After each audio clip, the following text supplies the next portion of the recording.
Today I'm going to show you how to launch your character in a direction, say up, for example.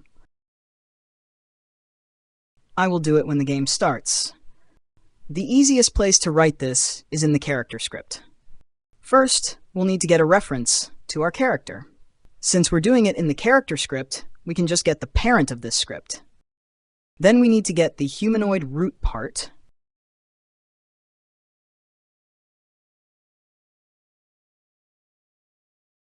And then we need to get something called AssemblyLinearVelocity. This is a property of the humanoid that controls our velocity, or speed.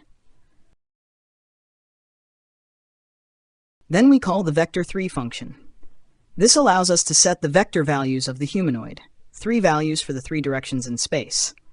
The first one is x, the second is y, and the third is z. Y represents the up direction, and thus I'm launching upwards by 200 units.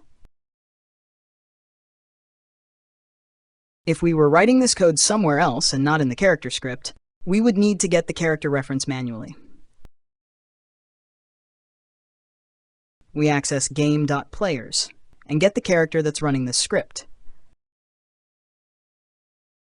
This will allow you to run this code from virtually anywhere.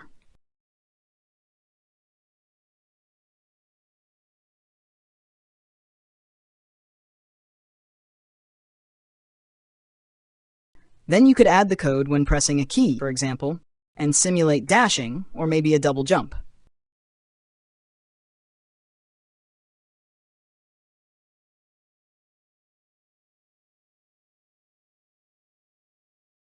The last thing you need to know is that there are 2 ways to add velocity. The first one is by replacing the current velocity, which is what we've been doing. You don't notice it now, but if I launch while falling, we get a trampoline-like effect. The second option is to add to our current velocity. This will consider your current velocity and add to it instead of overriding it.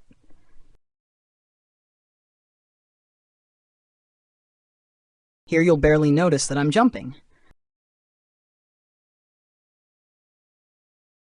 This is because my velocity is negative at this point, or going in the opposite direction.